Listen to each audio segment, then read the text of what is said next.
Hello students, welcome to RM English classes. RM English classes में आप सभी का स्वागत है। आइए आज हम ट्रांसफॉर्मेशन का ऑब्जेक्टिव टाइप क्वेश्चन जो आते हैं परीक्षा में, मल्टीपल चॉइस क्वेश्चन, उसको देखते हैं। आज की वीडियो में हम पूरा रिमूव टू से रिलेटेड हैं, अफर्मेटिव, निगेटिव, ये जो भी हैं इंपॉर्टेंट टॉपिक्स, डिग्री से रिलेटेड, इन सभी के ऊपर जो आपके एक नई बुक जो एक्सीलेंट की इस वर्ष आई है उसमें एक्सरसाइज नंबर 6C दिया गया है। तो ये ऑब्जेक्टिव पर आधारित है, तो हम इसको देखें क्योंकि अब इस वर्ष एग्जाम में आपके ऑब्जेक्टिव क्वेश्चन जरूर आएंगे। तो हम इसको पूरा सॉल्व करेंगे और ट्रिक भी जानेंगे कैसे, क्यों सही है क्यों नहीं सही है, इससे आपको रूल भी कंफर्म हो जाएंगे। बाकी रूल के ऊपर और एग्जाम्पल्स के ऊपर मैं वीडियो बना दूँ, आप प्ले लिस्ट में जाइए, क्लास 12 एक्सीलेंट के नाम से प्ले लिस्ट है, उसमें आप देख लीजिए। और ये मतलब मैं ऑब्जेक्टिव कराने के बाद पूरा प्रीवियस ईयर क्वेश्चन पेपर, जैसा कि मैं सिंथेसिस तक सॉल्व कर चुका हूँ, इनडायरेक्ट और सिंथेसिस का, ट्रांसफॉर्मेशन का सॉल्व करूँगा।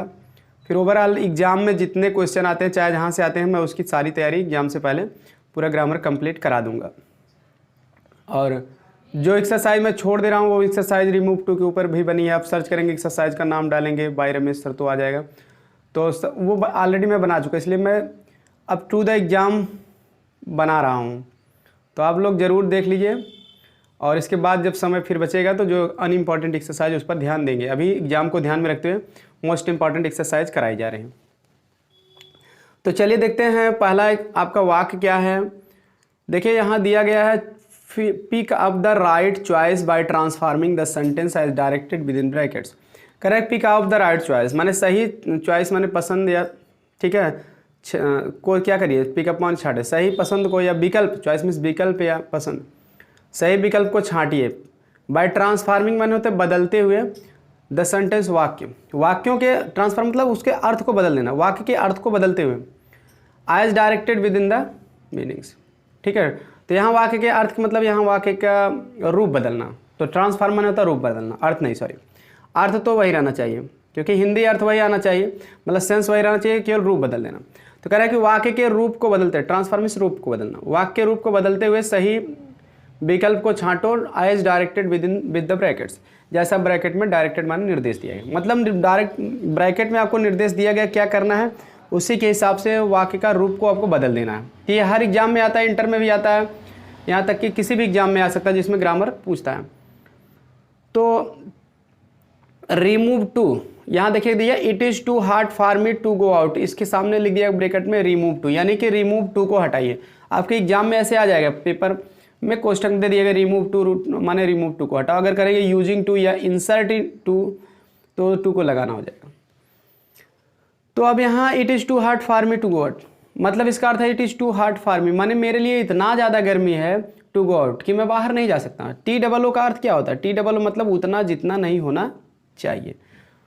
तो एग्जाम में TOO और एडजेक्टिव इनसे रिलेटेड जरूर अक्सर आते हैं, तो इसलिए आप इन सभी को ध्यान में देखिए। अनेक कोई आ सकता है, लेकिन रिमूव टू और adjective degree of comparison most important for examination. It is too hard for me, too का अर्थ क्या होता है, टू का अर्थ होता है उतना जितना नहीं होना चाहिए। टू हमेशा नकारात्मक कर देता है, तो इसलिए कहते हैं उतना जितना नहीं होना चाहिए। It is too hard for me to go out, मतलब मेरे लिए उतना गर्मी है जितना नहीं होना चाहिए। किस लिए, टू गो आउट, बाहर जाने के लिए, बाहर जाने के लिए मेरे लिए उतना गर्मी जितना नहीं होना चाहिए, यानी कि इतना गर्मी है कि मैं बाहर नहीं जा सकता। तो अब इसमें क्या है कि ये सिंपल है, तो आप इसको कॉम्प्लेक्स में भी कर सकते हो, किसी में कहो, उससे नहीं मतलब, लेकिन आपको मतलब कि वाक्य का रूप नहीं बदलना चाहिए। तो अब देखिए वाक्य पढ़ते हैं और हम बताते हैं कौन सा इसका ऑप्शन सही कौन नहीं, वो भी जानते हैं। It is very hard for me to go out, ये तो बिल्कुल गलत है क्योंकि TOO को वेरी में नहीं बदला जाता है। तो इसका रूल मैं बताया हूँ, तो उसमें जानिए TOO को हटा के सो किया जाता है, फॉर मी को आई में बदल दिया जाता है, उसके पहले दैट लगा देते हैं कंजक्शन, फिर कैन नॉट, प्रेजेंट में है तो पास्ट में है तो कुड नॉट, ये सब प्रयोग होता है। यानी TOO वाले में नॉट नहीं रहता तो हम नॉट लगा देते, कैन या कुड के साथ, नहीं तो हटा देते। तो इट इज़ वेरी हार्ड बिल्कुल गलत है क्योंकि वेरी में बदला नहीं जाता, टू को सो में बदला जाता है। It is extremely hard, extremely भी नहीं किया जाता क्योंकि TOO के बाद एडजेक्टिव यहाँ टू प्लस फर्स्ट फॉर्म, तो एक्सट्रीमली का प्रयोग नहीं होता, वो सिंपल सेंटेंस में होता है, ये भी नहीं हो सकता। It is hard and I can not go out, ये भी गलत है क्योंकि TOO को सो में नहीं बदला। तो तीनों गलत है, तो आपका ऑप्शन नंबर डी सही हो गया, 100% सही हो गया। अब इस तरह से आपको सही नहीं आता तो ये सोचिए कौन गलत है, बस अपने आप हल कर लेंगे ट्रिक के साथ। और एक बात ये भी जान लीजिए, सो ये क्यों सही है उसको भी जान लीजिए, क्योंकि सो वेरी को सो में बदला जाता है, उसके बाद एडजेक्टिव लिखा जाता है, फिर दैट का प्रयोग किया जाता है। तो वाक्य की पहली क्लास के अनुसार तो प्रोनाउन तो लगता है, लेकिन ये भी नियम है कि एडजेक्टिव के बाद अगर फार के साथ मी, हिम, हर जो भी रहेगा, कोई ऑब्जेक्टिव केस रहेगा तो उसी ऑब्जेक्टिव केस को हम सब्जेक्ट बना देते हैं। तो इसलिए मी का यहाँ सब्जेक्ट बना दिया गया आई, और उसके बाद हम ये प्रीपोजिशन फार को हटा देते हैं। क्यों? क्योंकि दैट के बाद हमेशा सब्जेक्ट मांगता है, तो यहाँ फार की कोई ज़रूरत नहीं है। जब दैट कंजक्शन लग गया तो फार मी हट जाएगा, दैट आई हो जाएगा। तो उसके बाद ये वाक्य प्रेजेंट टेंस में तो कैन नॉट हो गया, उसके बाद गो आउट हो गया। तो आई होप समझ में आ गया हो, 100% समझ में आ गया। पूरी गारंटी के साथ मैं पढ़ाता हूँ, पूरा सेटिस्फाइड रहता है, सेटिस्फाइड आपको करूँगा। लेकिन आप उसको ध्यान से पढ़ेंगे तो आपका एक भी क्वेश्चन गलत नहीं होगा। चलिए अगला क्वेश्चन पे हम देख रहे हैं, चल रहे हैं अगला क्वेश्चन। इसमें देखिए कह रहे हैं this the fact is so clear that, तथ्य इतना स्पष्ट हो गया है कि it does not require any proof, इसमें किसी प्रूफ की जरूरत नहीं है, किसी प्रमाण के लिए जरूरत नहीं। तथ्य का मतलब कोई करेक्ट इन्फॉर्मेशन होता है, जो सही बात रहती है, सूचना रहती है, उसी को हम तथ्य कहते हैं। तो करेक्ट तथ्य इतना स्पष्ट है कि यह इसमें किसी प्रूफ की आवश्यकता नहीं, रिक्वायर मतलब नीड, आवश्यकता होना। तो यूजिंग टू का प्रयोग इसमें करना, देखिए इसके पहले वाले में टू हटाना था, लेकिन इसमें यूजिंग टू, यूज टू यानी टू का प्रयोग करो। तो करना क्या है आपको, देखिए सो हटा के हम टू को हटा के सो किए थे। तो पहली बात तो देख लीजिए ऑप्शन जिसमें सो की जगह टू है, इज के बाद वही ऑप्शन सही होगा। तो दिस किस में है, देखिए इज के बाद टू जो है पहले में भी है, दूसरे में भी है, तीसरे चौथे में है ही नहीं, तो तीसरा चौथा काट दीजिए, फालतू दिमाग मत खराब करिए, ठीक है। तो ये तीसरा चौथा हो नहीं सकता, पहला दूसरे पे आप ध्यान दीजिए। तो दोनों में टू है, तो उसके आगे भी पढ़ेंगे, आगे आपको एडजेक्टिव आना चाहिए, क्लियर, यहाँ तक भी सही है। अब एक बात यह भी जान लीजिए कि इसमें फैक्ट वाले में नाट लगा है, अगर नाट लगा रहता है तो इसमें नाट नहीं लगता, तभी तो हम लगाते थे। इसके पहले आपको बताए थे कि देखिए यहाँ क्या है कि नाट नहीं था फार्मिंग के बाद, तो नाट वाला आपका नाट वाला डी वाला सही था। तो अब यहाँ भी क्या नाट है, तो नाट हम नहीं लगाएंगे, क्योंकि भाई नहीं रहता तभी लगाते। अब यहाँ देखिए क्लियर के बाद पहले वाले में नाट नहीं है और दूसरे में नाट है, इसलिए दूसरा हो नहीं सकता, पहला हो जाएगा, आराम से 100% आपका सही हो जाएगा। रूल हमारा एक है, यस डबल ओ को हम क्या करते हैं, हटा के टू करेंगे, क्योंकि टू को हटा के सो लगाते हैं। उसके बाद हम आपको क्या करेंगे कि क्लियर करेंगे, क्लियर के बाद जो है टी, हाँ एडजेक्टिव के बाद हमेशा टू प्लस फर्स्ट फॉर्म लिखेंगे, टू यहाँ लगा देंगे, फर्स्ट फॉर्म में आपका रिक्वायर हो जाएगा यानी प्रूफ। इस तरह से आई होप पूरा समझ में आ गया होगा, कोई भी आपको डाउट्स नहीं रहेंगे, क्योंकि पूछने की ज़रूरत ही नहीं पड़ेगी। डाउट आप पूछ सकते हैं, लेकिन जब रहेगा तभी पूछेंगे ना, रहेगा ही नहीं, ऐसा मेरा प्रयास रहता है पूरा।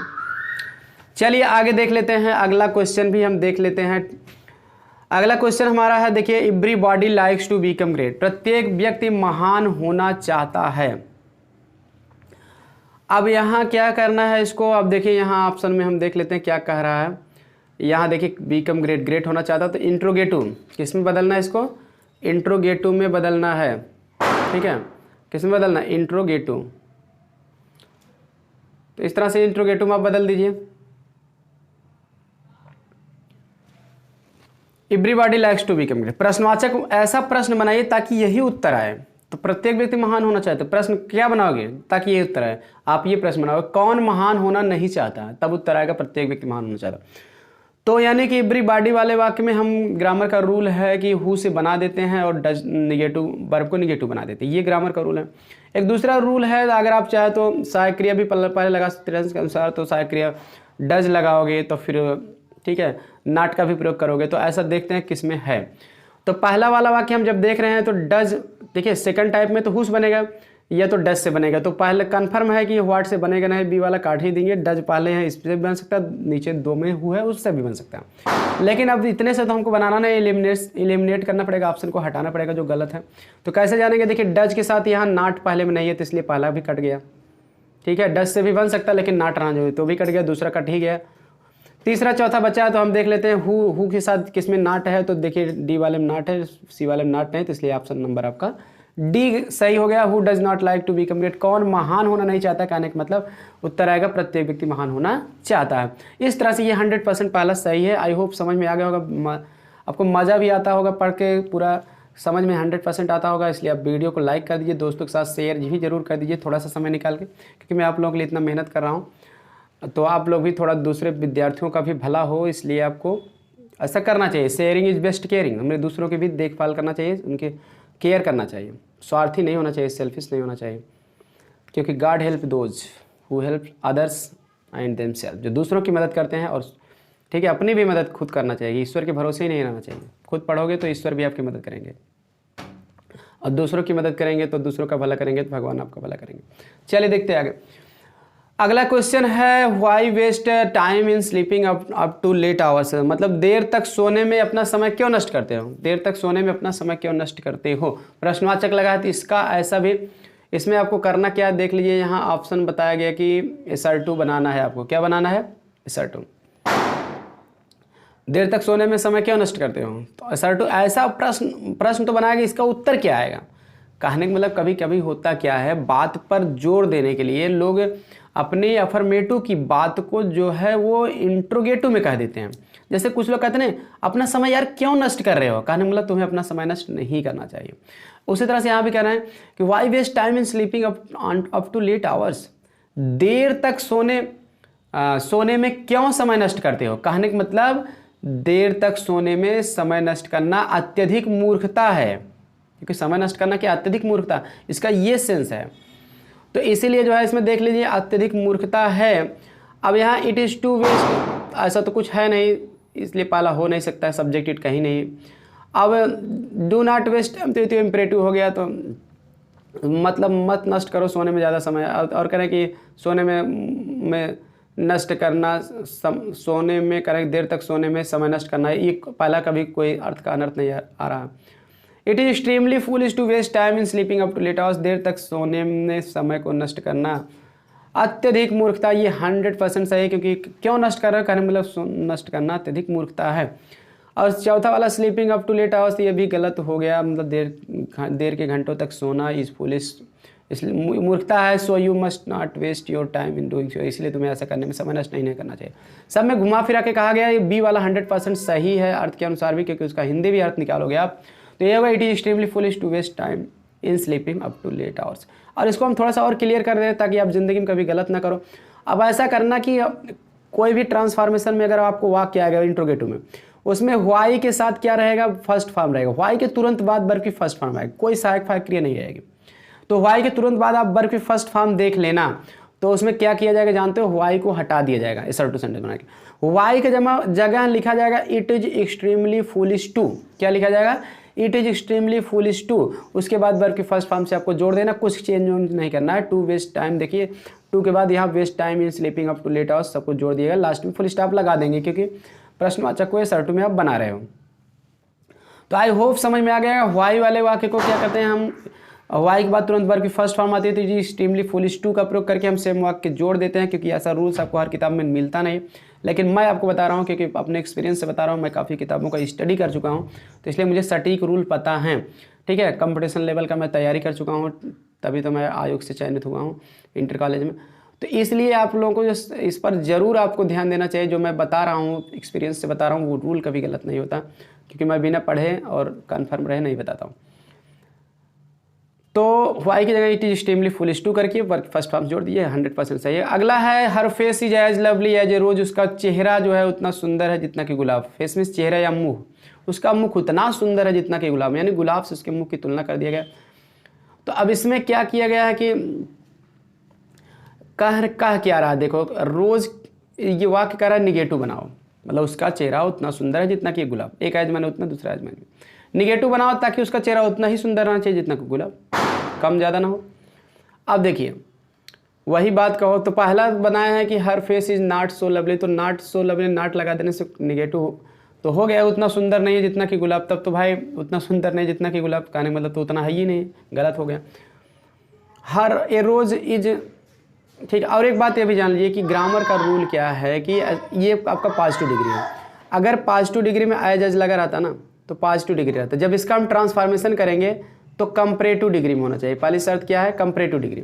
तो पहली बात तो ये एज एज ही लगा दिए, इसमें सो एज लगा दिए तो ये भी पॉजिटिव में ही रहता, इसलिए हो नहीं सकता, सेंस भी नहीं दे रहा। दूसरा है a rose is not more lovely than her face, तो ये कंपैरेटिव डिग्री तो है लेकिन मोर लवली नहीं होता है, तो इसलिए अभी नहीं होगा। लवली का कंपैरेटिव डिग्री होता है लवलियर, LIER, LOVELIER, लवलियर माने होता प्रेटियर, अधिक सुंदर। तो दूसरा भी नहीं हो सकता है, तीसरा एरोज, और अर्थ भी इसका नहीं मतलब सही बना कि उसका गुलाब, एक गुलाब जो है उसके चेहरे से अधिक सुंदर नहीं होता, तो ये भी अर्थ भी नहीं सटीक खा रहा। दूसरी बात, मोर लवली का प्रयोग नहीं होता। तीसरा है a rose is not so lovely, तो ये भी मतलब सीधी सी बात है, वही पॉजिटिव का ही निगेटिव बनाए हैं, तो कंपैरेटिव नहीं प्रयोग किए, ये भी गलत है। और a rose is not less lovely than her, अब यहाँ तीनों जब नहीं हो सकते हैं तो 100% क्लियर ही हो गया, डी वाला है सही। लेकिन आपको अर्थ भी बता दे रहे हैं, उसका रूल भी बता दे रहे हैं ताकि आपको कन्फ्यूजन ना हो, आप डायरेक्ट आंसर भी खोज सकते हैं। ए rose is not less lovely, गुलाब कम सुंदर नहीं होता है देन हर फेस, उसके चेहरे से। गुलाब उसके चेहरे से कम सुंदर नहीं होता, कहने मतलब गुलाब भी उतना ही सुंदर होता है जितना कि उसका चेहरा, यानी उसका चेहरा भी उतना सुंदर है जितना कि गुलाब। दोनों बात एक ही हुआ। अब एक बात यह भी ध्यान देना कि एज एज अगर कभी आ जाएगा पॉजिटिव डिग्री में, तो आप चाहे इधर वाला हर फेस को पहले सब्जेक्ट में लिख दिए, चाहे गुलाब वाला, दोनों सही है। वैसे आप लास्ट वाला अपने हिसाब से बनाओ तो लिख सकते हो जैसे इसमें लिखा है, लेकिन अगर कहीं आपको ऑब्जेक्टिव में हर फेस अगर पहले दे दिया ए रोज की जगह इधर एक ए रोज, तब भी गलत नहीं रहेगा, क्योंकि एज एज वाले वाक्य का कंपैरेटिव बनाएंगे, चाहे जो सब्जेक्ट पहले लिख सकते हैं। ये भी किताब का रूल है, सब किताब में नहीं लिखा रहा था, मैं बता दे रहा हूँ, तो इसलिए इस पर भी आपको ध्यान देना। तो कहने का मतलब क्या है कि ए रोज इज़ नॉट लेस। अब यहाँ ध्यान देना कि कंपैरेटिव डिग्री में यहाँ दिया गया, तो लवली का तो लवलियर नहीं लिखा गया ना, तो लवलियर नहीं लिखा गया तो इसके पहले देखिए लेस लगा दिया गया।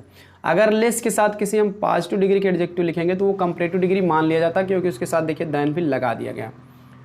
तो इस तरह से गुलाब जो है उसके चेहरे से कम सुंदर नहीं है, कहने का मतलब उसका चेहरा भी उतना सुंदर है जितना कि गुलाब। तो 100% जो है ये आपका करेक्ट आंसर है, क्योंकि रूल इसका क्या है कि एज के बाद वाले सब्जेक्ट को पहले लिख दिया गया, या इसको भी लिख सकते हो एज एज वाले में, बाकी सब में नहीं लिख सकते। तो आप हमेशा नियम बनाने के बाद वाला एज लास्ट वाले को पहले लिख दीजिए, फिर वर्ब लगाइए, इसमें नॉट नहीं है तो एज एज, तो इसमें नॉट आप लगा दीजिए, फिर उसके बाद जो है या तो लवलियर कर देते हैं या तो लेस लवली, दोनों सही होता है। तो ये इस तरह से हम कर दिए, उसके बाद दैन करके शुरू वाला सब्जेक्ट लिख दिए, बात करें। आई होप समझ में आ गया होगा। चलिए अगला देखते हैं। अगला जो है हम देखते हैं, तो this book is this boy नहीं sorry we should not hate the poor, ये वाक्य है, we should not hate the poor. और करना क्या है, इसको कह रहे हैं कि अफर्मेटिव बना दीजिए, इसको क्या बना दीजिए, अफर्मेटिव। तो चलिए देख लेते हैं, we should not hate the poor, ये आपका जो है अफर्मेटिव, इसका क्या होगा, हमें गरीबों से नफरत नहीं करना चाहिए। हेट मीन्स नफरत करना, घृणा करना, हमें गरीबों से घृणा नहीं करना चाहिए। कहने का मतलब क्या करना चाहिए, हमें गरीबों से प्रेम करना चाहिए, इस तरह से अर्थ वही रहना चाहिए। तो अब यहाँ देखिए वी शुड, ठीक है, अब इसमें नॉट है ना, तो हमको क्या करना है, नॉट हेट का हमको अगर निगेटिव के साथ है तो हम मतलब गरीबों से प्रेम करना चाहिए, नॉट हेट घृणा नहीं करना चाहिए। कहने नहीं, प्रेम किस में है, we should love the poor, हमें गरीबों से प्रेम करना चाहिए, तो नॉट हेट का। अब किसमें ग्रामर का रूल कौन सा लगा, जैसे क्या होता है कि अब ये मतलब कि हेट का अपोजिट लव हमको प्रयोग करते हैं तो नॉट हटा देते हैं, अगर लव रहेगा तो लव का हम क्या अपोजिट हेट करते हैं तो नॉट लगा देते हैं। तो इस तरह से इसको हम कर देंगे। और वाक्य क्यों नहीं सही हो सकते उसको भी देख लेते हैं। We should hate the poor, हमें करें गरीबों से घृणा नहीं करें, और इसमें करें हेट करना चाहिए, तो अर्थ अनर्थ हो गया। The poor should be hate us, गरीब हमसे घृणा होना चाहिए, तो ये भी अर्थ का अनर्थ हो गया, वही बात करें। The poor should not be hated by us, गरीबों का हमारे द्वारा घृणा नहीं किया जाना चाहिए। तो ये तो आपका पैसिव-वॉइस हो जाएगा। तो पैसिव-वॉइस तो हमको बनाने के लिए कहा नहीं गया है, ठीक है, तो हमको एक्टिव-वॉइस है, तो एक्टिव-वॉइस में ही उसका ट्रांसफॉर्मेशन करना पड़ेगा। तो इसलिए we should love the poor 100% आपका करेक्ट वाक्य है। इसका एक्सप्लेनेशन भी कर दिए कैसे सही है, आई होप समझ में आ गया होगा। अगला वाक्य देख लेते हैं, द बॉय इज इंटेलिजेंट, लड़का क्या है, इंटेलिजेंट माने बुद्धिमान है। तो इसको करना क्या है, देखिए इसको करना क्या है, आगे आपको बताया गया है। यहाँ क्या करना है, निगेटिव, क्या करना है, इसको निगेटिव बना देना है, निगेटिव बनाना है, आगे डायरेक्शन दिया गया है। तो लड़का बुद्धिमान है, निगेटिव में बात कहिए ताकि वो बुद्धिमान ही रहे, वो बेवकूफ़ ना होने पाए, मूर्ख ना होने पाए। अब यहाँ देखते हैं क्या, द बॉय इज इंटेलिजेंट, लड़का बुद्धिमान। तो कहने का मतलब बुद्धिमान है तो निगेटिव बनाना पड़ेगा, इसमें नॉट नहीं तो नॉट लगाना, कहने मतलब मूर्ख नहीं है। तो देख लेते हैं कि इसमें द बॉय इज नॉट डल, डल माने होता है मूर्ख या नीरस, जिसका पढ़ने लिखने में ना मन के है। कक्षा 10 में आप अगर आप पढ़े थे Edison the inventor who kept his promise, तो उसमें था Edison was a dull boy during his student days. तो ये सही है गलत पूछता रहता था, तो उसमें गलत था, ठीक है। तो डल नहीं था, वो मूर्ख नहीं था, intelligent, Edison was an intelligent था, ये था। तो यहाँ क्या नॉट डल का मतलब होता है इंटेलिजेंट होता है, ठीक है, मूर्ख नहीं यानी कि बुद्धिमान है लड़का। तो पहला सही ऑप्शन है, बाकी और भी देख लेते हैं। नॉट इंटेलिजेंट हो ही नहीं सकता क्योंकि बुद्धिमान नहीं है तो अर्थ ही अनर्थ है, उसको बुद्धिमान बताना है। नॉट सो बहुत बुद्धिमान नहीं, भी गलत हो जाएगा। नॉट सो डल बहुत मूर्ख नहीं है, तो बहुत मूर्ख नहीं है तो बहुत ऐसा कुछ आया ही नहीं यहाँ, सो तो लगाया ही नहीं गया, ठीक है।